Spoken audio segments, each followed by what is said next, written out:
Now then, welcome to Nouakchott, the capital city of Mauritania. Now if you don't know what or where Mauritania is, you can be forgiven, because this is one of the least travelled places on the entire earth, and as a result nobody in the West or in, I don't know, Australia, any developed country really knows anything about Mauritania, except probably France, because this country belonged to them until 1960. So today I'm going to have a wander around, look at the sights, go through some information about the place, try and shed some light on what is one of the least known places on the planet.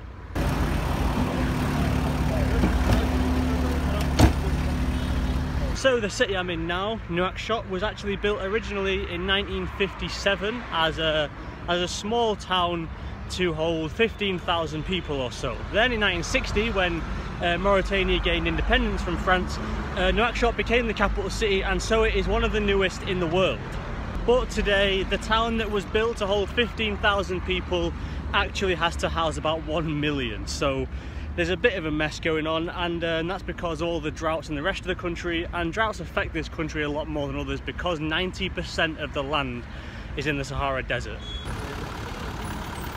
So what that pretty much means is when there is a drought, everybody flocks to the very few parts of the country that you can still live in when there's a drought going on, like Nouakchott, and that creates a problem with overpopulation and all the things that come with that, like sanitation, disease and that kind of thing.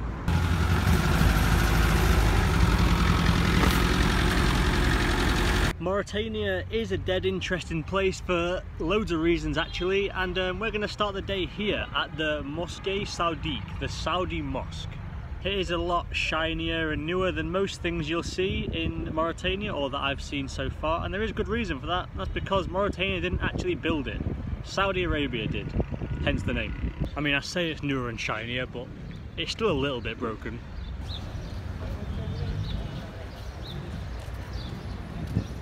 But Mauritania, or I should probably use the full name of the country for this bit, the Islamic Republic of Mauritania, is actually really important in the spread of Islam, and that's because this area was the cradle of the Almoravid dynasty, and they're the guys that were responsible for spreading Islam through North Africa and Spain, which is probably why Saudi has opted to build them a big swanky mosque.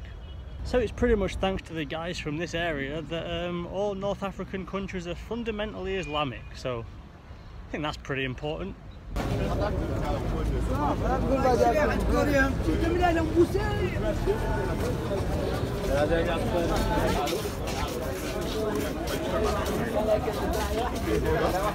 That whole street, that whole like 5 or 10 minute walk was just people trying to sell second-hand mobile phones, and everyone I've seen so far has already got one. How many phones can a Mauritanian person need? There are a lot of second-hand phone salesmen in Nouakchott. That's the first thing I'm going to take away from today. And the second thing I'm going to take away is how African all the cars are. Every single car is absolutely battered. Mismatching colours, mismatching parts, doors hanging off, wheels completely not aligned, headlights just not there anymore. It's mad. Look at them all, what a state. In fact, I'm quite impressed they're all still running, to be honest. And there's no traffic lights and no traffic laws by the looks of it. It's all a bit manic.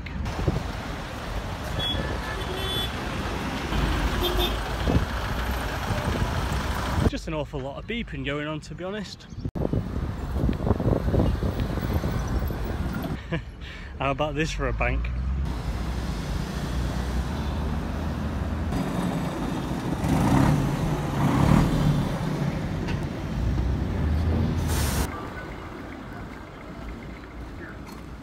I think we found the sketchy bit, boys.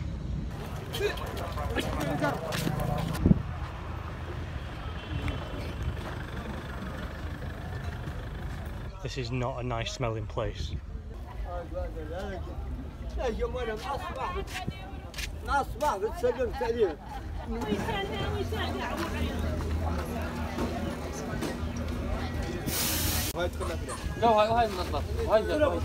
Here's an important survival question for you. Can you catch malaria from a banana? Bloody hope not. I believe this is the city market. How on earth have I ended up here? What have you lot done to me?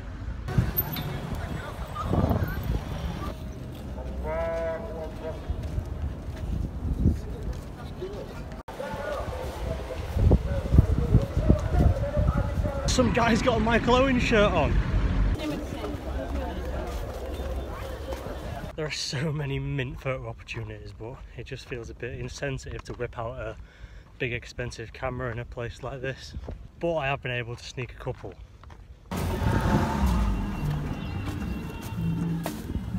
It's a really dusty place, it's a really exhausting place to walk around, to be honest, with that and all the heat and stuff together. Pretty knackered.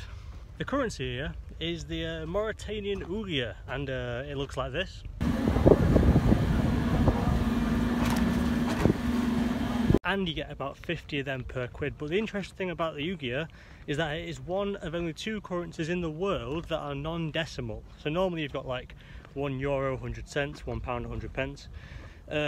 Even currencies that only have 1 decimal place, they're still divisible by 10, whereas the Mauritanian one, as well as the Madagascar currency, so there's your other one, those two aren't divisible by 10. And in Mauritania you have 5 koums per ouguiya. So there's a bit of useless trivia for you.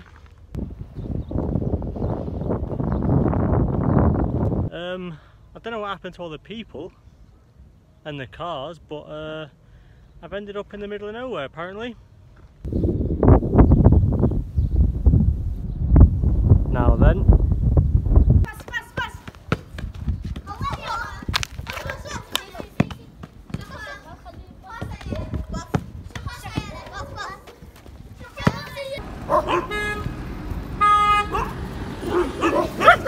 I just got to play footy with loads of little Mauritanian kids. How mint was that?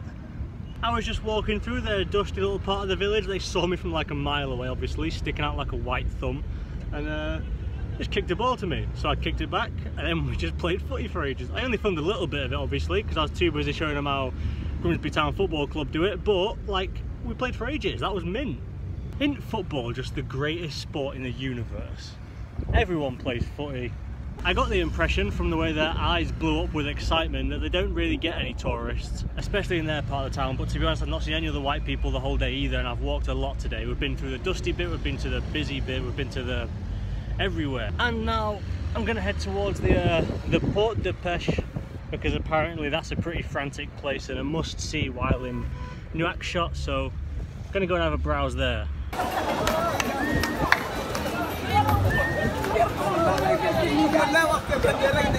Oh my god, look at this.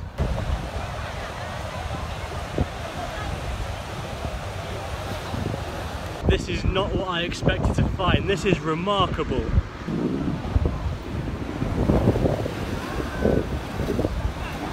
So everybody goes out to sea all day, fishes, and then by the looks of it they all come back at once. Then everybody else comes and meets them at the beach, unpacks the boats, takes it straight to the fishing market and sells it like straight away.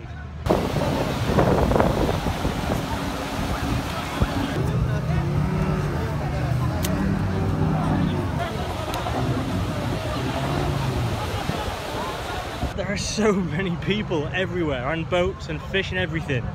This is mad.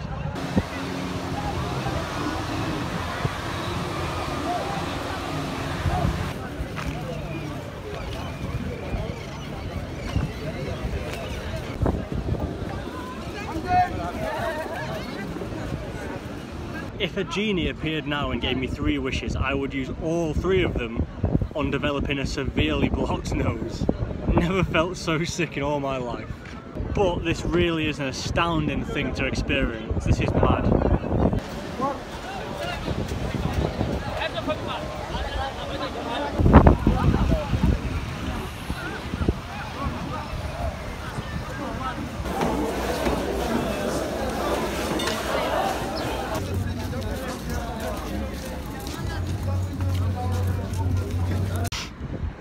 I can still smell fish. Oh, I think my nostrils are stained. This might be it forever. Maybe I can just smell Mauritanian fish ports for the rest of my life. Oh. Anyway, that's the Port de Peche. That was absolutely manic.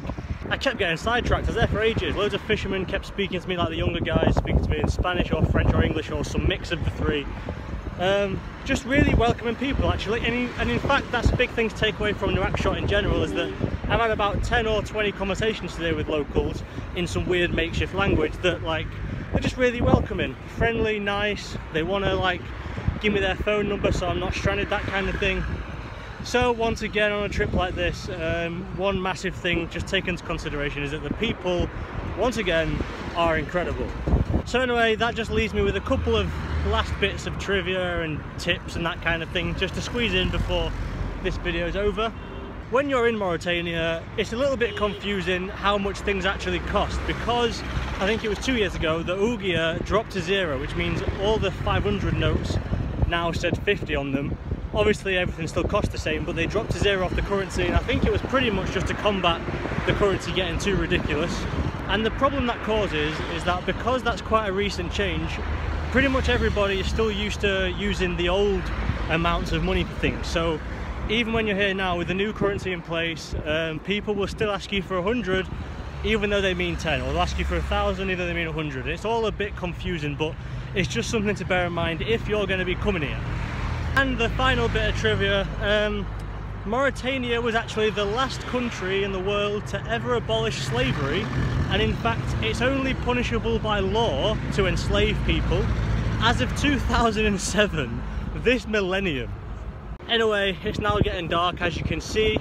Today's been a bit of a roller coaster, so I'm exhausted. We've gone from sketchy marketplaces to dusty areas of the town to playing footy with kids to smelling of fish and being filthy from walking around thousands of fishermen all clambering about at once. It's been a bit of a mad one, but hopefully it shed a bit of light on Nouakchott, the capital city of one of the least visited places on earth. So hopefully you've enjoyed having a look around, and after another 15 miles of wandering around aimlessly, I'm ready to retire. So I'll catch you in the next place, wherever that might be, wherever you voted for me to go in the previous video. I'll see you there.